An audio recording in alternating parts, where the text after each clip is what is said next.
میں ہمیشہ ایک پیپر میں فیل ہو جاتی ہوں. میرا وہ پیپر جو ہے اکتوبر میں ہے. آپ 7 دفعہ علم نشرح کا سورت پڑھ کے دم کر کے سینے پہ پڑھا کریں، پھر امتحان والے دن بھی پہلے دم کر کے پھر امتحان دیں.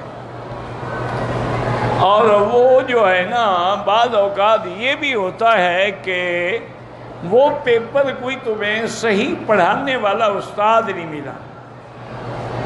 میرے اپنے بیٹے کا مسئلہ ہے. ایک پتہ نہیں، اب مجھے یاد نہیں ہے وہ کون سا پیپر تھا،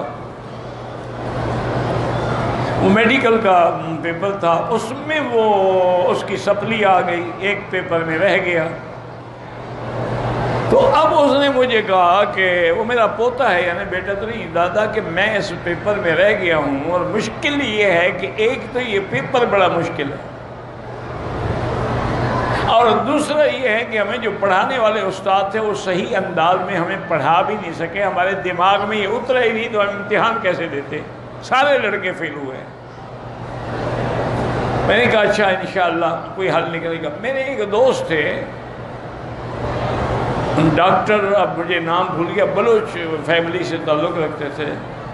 اب وہ انگلینڈ چلے گئے ہیں. وہ اس وقت سعودی جرمن ہاسپٹل میں تھے. ان کا جو جرنل نکلتا ہے اس کو وہی لکھتے تھے. میں نے اس کو فون کیا، میں نے کہا یار میرے بچے کا یہ مسئلہ ہے. اس نے کہا حضرت میں نے ساری زندگی یہی مضمون پڑھایا ہے اور اسی میں نے پی ایچ ڈی کیا ہے. آپ اپنے بچے کو میرا نمبر دے دیں، مجھ سے رابطہ کر لیں، میں انشاءاللہ صرف 2 دن میرے پاس آ جائے میں پوری کتاب پڑھا دوں گا. تو میرے بیٹے نے ان سے جا کے رابطہ کیا. انہوں نے کہا گھر آ جاؤ تمہاری مرضی ہے، ہسپتال میں آ جاؤ تمہاری مرضی ہے. میں تو ترستا رہتا ہوں کہ بلوچوں کی اولاد بھی کوئی پڑھو گی، جو اکثر بلوچ تو ہم جاہل ہوتے ہیں. تو اگر ایک آدمی ڈاکٹری پڑھ رہا ہے میرا فرض بھی بنتا ہے، ویسے تو مجھے مولانا کا حکم ہے. تو وہ بچہ میرا 2 دن اس کے گھر میں گیا اور 1 گھنٹے کے لیے صرف.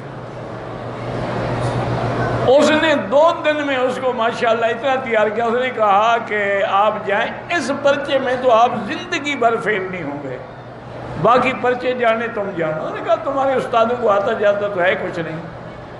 انہوں نے 2 4 کر کے قاعدے سمجھا دیا. انہوں نے کہا اب تم خود اس کے ماہر ہو گئے ہو.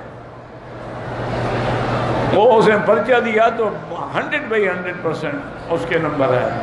میں نے کہا کہتا ہے دادا وہ تو صرف استاد نہیں، وہ تو پتہ نہیں معلوم ہوتا ہے کہ آئنسٹائن وہ خود تھا پڑھانے والا، وہ تو اتنا ماہر ہے اس مضمون میں. تو اس لیے میری بیٹی آپ اس لیے بھی فیل ہوتی ہوں گی کہ کوئی آپ کو پڑھانے والا نہیں ملا. کوئی اچھا آدمی ڈھونڈو. لیکن مرد ہو تو پردے میں پڑھنا، اعتبار نہ کرنا.